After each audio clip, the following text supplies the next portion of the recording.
Welcome back to tutti frutti cooking. இன்னைக்கு protein கொழுக்கட்டை மூங்டாலை வச்சு பண்ணியிருக்கோம். ஸ்டஃபிங் வந்து ரா பப்பாயால் பூரணம் செஞ்சுருக்கோம். சூப்பராக வந்திருக்கு.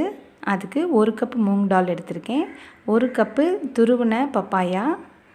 இப்போ அந்த 1 கப்பு மூங்டாலை நல்லா கழுவிட்டு ஒரு அரை மணி நேரம் ஊற வச்சுக்கலாம். ரொம்ப சூப்பராக இருந்துச்சுங்க. நீங்களும் மறக்காமல் செஞ்சு பாருங்கள். இப்போ அந்த ரா பப்பாயாவில் 1 கப் அளவுக்கு துருவி வச்சுருக்கேன், 1 கப்பு வெல்லம், அதே அளவுக்கு வெல்லம் எடுத்திருக்கேன். இப்போ அந்த வெல்லத்தை கரைச்சிக்கிறதுக்கு ஒரு பாத்திரத்தில் போட்டுட்டு அதே அளவு தண்ணி 1 கப்பு தண்ணி ஊற்றி நம்ம கொதிக்க வச்சு வடிகட்டி எடுத்துக்கலாம். ஒரு பேனில் 1 ஸ்பூன் நெய் சேர்த்துப்போம். இதில் நம்ம துருவி வச்சுருக்கிற பப்பாயா 1 கப்பு வந்தது, அதை அதில் போட்டு நல்லா கொஞ்சம் நேரத்துக்கு நல்லா வதக்கிக்கலாம். அந்த பச்சை வாசனை போகிற அளவுக்கு ஒரு 3 மினிட்ஸுக்கு. அது வதங்கினதும் அது வேகிறதுக்கு ஒரு அரை கப்பு தண்ணி அதையும் சேர்த்துப்போம். சேர்த்து ஒரு 2 மினிட்ஸ் வதக்கிக்கலாம். அது தண்ணி அப்சர்வ் ஆனதும் கரைச்சி வச்சுருக்கிற வெள்ளை தண்ணியும் அதில் சேர்த்து அது கூட 1 ஸ்பூன் சுக்கு பவுட்ரு அதையும் போட்டு நல்லா மிக்ஸ் பண்ணி கொடுத்துப்போம்.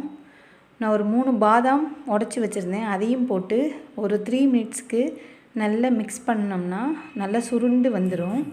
நமக்கு இப்போ பூரணம் ரெடி, பப்பாயா பூரணம். இது அப்படியே சாப்பிட்றலாம். அல்வா தான் இருந்துச்சு, அல்வா மாதிரியே இருந்துச்சு. இன்றைக்கி நம்ம பூரணம்னால அப்படியே வச்சுருக்கேன். உங்களுக்கு விருப்பப்பட்டால் தேங்காய் கூட சேர்த்துக்கலாம். இப்போ ஒரு அரை மணி நேரம் ஆயிடுச்சு.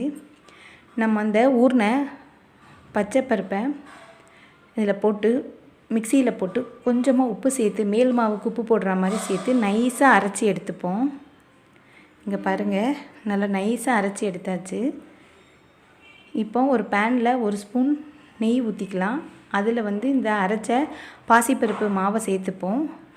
ஒரு அரை கப்பு தண்ணி எடுத்து மிக்சி ஜாரை கழுவி, அரை கப்பு தான் சேர்த்துருக்கேன், கழுவிட்டு அதையும் அதில் வந்து சேர்த்துக்கலாம். இப்போ மீடியம் ஃப்ளேமில் வச்சு நல்லா கைவிடாமல் கொழுக்கட்டைக்கு மேல் மாவு எப்படி கிண்டுவோம் அதே மாதிரி மிக்ஸ் பண்ணி கொடுத்துப்போம்.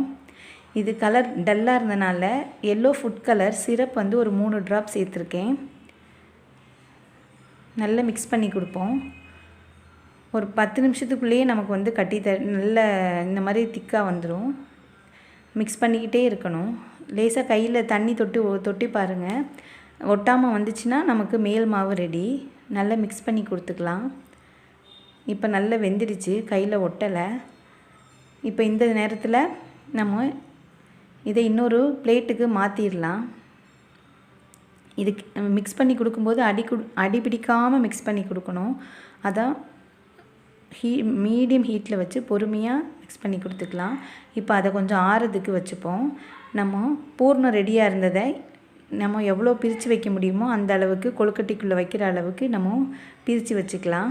அப்போ தான் ஈஸியாக சட்டுன்னு வேலை முடியும். இது வந்து நான் கொழுக்கட்டைக்குள்ள மோல்டு எடுத்திருக்கேன். இதில் வந்து கொஞ்சம் எண்ணெய் தடவி வச்சுக்கலாம். அப்போ தான் ஈஸியாக நமக்கு கொழுக்கட்டை வரும். இந்த மாதிரி தட்டில் வச்சு தான் நான் வந்து இன்றைக்கி வேக வைக்க போகிறேன். அதனால் அந்த தட்டிலையும் கொஞ்சமாக எண்ணெய் தடவி வச்சுப்போம். இந்த கொழுக்கட்டை ரொம்ப டேஸ்டியாக இருந்துச்சு. ப்ரோட்டீன் கொழுக்கட்டை, ரொம்ப ஹெல்தியானது. இப்போ அந்த மாவு ஆறிடுச்சு, அதனால் கொஞ்சம் மிக்ஸ் பண்ணி கொடுத்துட்டு நமக்கு எத்தனை பூர்ணம் ரெடி பண்ணியிருக்கோமோ அந்த அளவுக்கு கொழுக்கட்டைக்கு மேல் மாவையும் நம்ம எடுத்து வச்சுப்போம். அப்போ தான் நமக்கு ஈஸியாக அந்த மோல்டில் வச்சு எடுக்க முடியும். இந்த மாதிரி எல்லாத்தையும் உருட்டி எடுத்து வச்சுக்கலாம். இப்போ எல்லாம் உருட்டியாச்சு. இப்போ மோல்டில் ஒரு வாட்டி லேசாக எண்ணெய் தொட்டு வச்சுக்குங்க. இப்போ மேல் மாவு எடுத்துட்டு அதில் கொஞ்சமாக எடுத்து மூடுறதுக்கு வச்சுட்டு இப்போ விரலை வச்சு ஒரு ப்ரெஸ் பண்ணோம்னா ஹோல் வரும். அதில் வந்து பூரணம் ரெடி பண்ணதை எடுத்து வச்சுட்டு நம்ம ஏற்கனவே கொஞ்சம் எடுத்து வச்சுருப்போம்ல அந்த பீஸை வச்சு கேப்பை அடைச்சிட்டோம்னா போதும், நமக்கு கொழுக்கட்டை சூப்பராக ரெடி ஆயிரும். இந்த மாதிரி தான் எல்லாத்தையும் அந்த மோல்டில் வச்சு எடுத்துக்கணும். இப்போ இதை நம்ம வேக வச்சு எடுக்கணும். இது ஏற்கனவே நல்லா வெந்ததுனால அன்றைக்கி மண் பாத்திரத்தில் இந்த ஸ்டீமரை வைக்க போகிறேன். ஒரு 5 நிமிஷம் 6 நிமிஷத்துக்குள்ளே வெந்துடும். மூடி போட்டு வேக வச்சுக்கலாம். நல்லா 6 நிமிஷம் ஆயிடுச்சு. நல்லா வெந்துட்டு இப்போ நான் எடுத்துட்டேன். இதை உடனே எடுத்துடாதீங்க. ஒரு 2 நிமிஷம் அதுக்கு கூல் டவுன் பண்ணிவிட்டு நம்ம அதுக்கப்புறம் எடுக்கலாம். சூப்பராக வெந்து அழகாக இருந்தது, டேஸ்ட்டாக இருந்துச்சு. நான் அந்த பப்பாயாக்குள்ளேயே இந்த ஒரு மோதகத்தையும் வச்சுக்கிட்டேன் பிள்ளையார் மாதிரியே. ரொம்ப அழகாக இருந்துச்சு. உள்ள பூர்ணம் இப்படி தான் இருக்குது. இந்த வீடியோ பிடிச்சிருந்தால் லைக் பண்ணுங்கள், ஷேர் பண்ணுங்கள், சப்ஸ்கிரைப் பண்ணுங்கள், all icon bell icon click பண்ணுங்கள். இந்த புரோட்டீன் பப்பாயா கொழுக்கட்டை சூப்பராக இருந்துச்சு. மறக்காமல் செஞ்சு பாருங்கள். தேங்க்ஸ் ஃபார் வாட்சிங்.